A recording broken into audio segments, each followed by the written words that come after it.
ආයිබෝවන් බොහොම කාලයකට පස්සේ ඔයගොල්ලන්ට මම වීඩියෝ එකක් කරන්න හිතුවා O level වලට යන දරුවන්ට.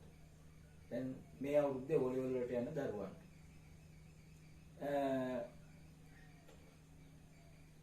මගෙන් ළමයි ප්‍රශ්න කිහිපයක් ඇහුවා. ඉතින් ඒක නිසා ඒ ප්‍රශ්න වලට උත්තර දෙන්න තමයි මම මේ පුංචි වීඩියෝ එක කරන්න බලාපොරොත්තු වෙන්නේ.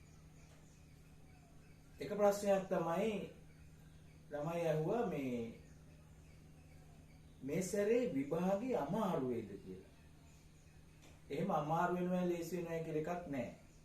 මේ විභාග දවස්වලට නොයෙකුත් කතා පැතිරෙනවා. ඒක සාමාන්‍ය සිදුවීමක්. ඒක දැන් මේ උගන්වන්න ගත්ත අවුරුදු ගාන තුලම එක දේවල් වෙනවා. ඊළඟට තව අතරමඟදී එනවා මෙන්න මේවා සිතියන් වලට එනවා. මේ ටික තමයි බලන් යන්න ඕනේ එහෙම කියලා ළමයි නොමග යවන පෝස්ට් එනවා. ඉතින් තමන්ගේ යාළුවටත් යවනවා. ඒ විදිහට මේවා ෂෙයා වෙනවා.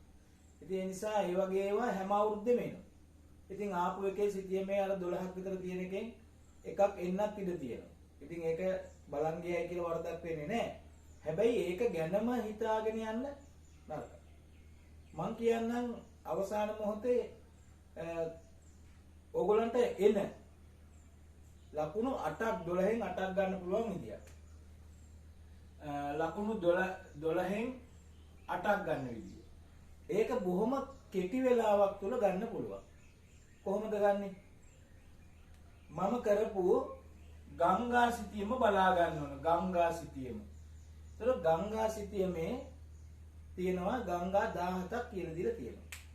කනගරාය මල්වත්තෙන් කලාවෙන් මීකාලා දෙදුරුවේ මහ ඔය ළඟ කැලණිගඟම කළු වීලා ගින් ගඟ ළඟ නිල්වලාව වලවේ ගඟට කිරි දීලා මණික් ගඟේ කුඹුක්කනයි ගල්වේ ඇත මහවැලියට යාවීලා කියලා මගේ වීඩියෝ එකේ තියෙනවා. විනාඩි 5ක් යනකොට ওই ටික බලා ගන්න පුළුවන්.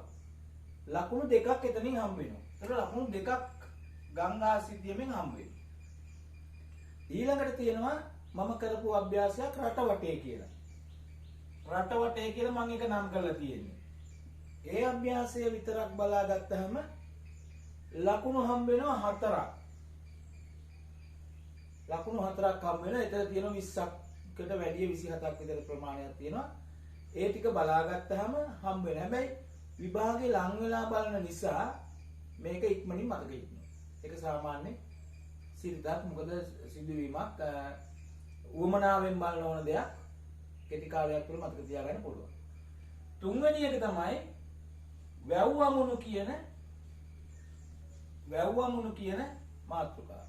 ඒතර වැව්වමුණු එකෙන් පුළුවන් ලකුණු දෙකක් ගන්න. මේක මම ඇයි එහෙම කියන්නේ දැන් මේක ප්‍රශ්න පත්‍රය දැකලා ප්‍රශ්න පත්‍රේ පිට වුණා එහෙම කියන එක නෙවෙයි.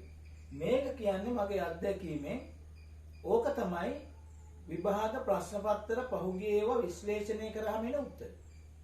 එතකොට ඒ විදිහේ එනකොට මට කියන්න පුළුවන්. එතකොට මේ අවුරුදු ගාණක් ආපු එක මේ අවුරුද්දෙත් ඒ විදිහට වෙයි කියලා හිතලා මට කියන්න පුළුවන් මේ ටිකෙන් 12න් 8ක් එනවා කියලා. ඒ සූදානම විද්‍යාත්මක සූදානම.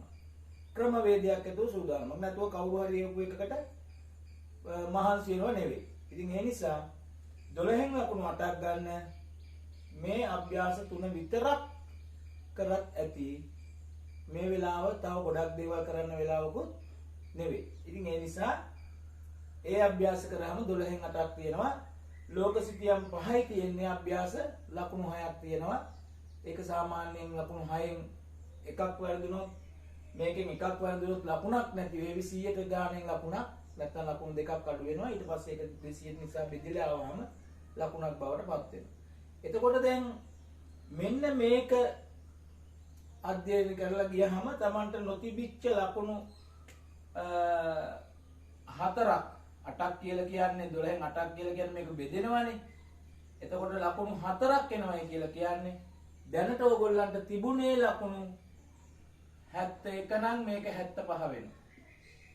මේක 61 නම් මේක 65 වෙනවා. මේක 50 40 6 නම් මේක 50 වෙනවා. මේක 31 නම් මේක 35 වෙනවා. එතකොට බලන්න ඕගොල්ලයි සාමාර්ථය S එකක් නොවන කෙනාට S එකක් වෙනවා. C එකක් නොවන කෙනාට C එකක් වෙනවා. B එකක් නොවන කෙනාට B එකක් වෙනවා. A එකක් නොවන කෙනාට A එකක් වෙනවා. එතකොට අපට අධියර මේ ලකුණු කීපයෙන් ඉස්සරහට යන්න පුළුවන්කම තියෙනවා.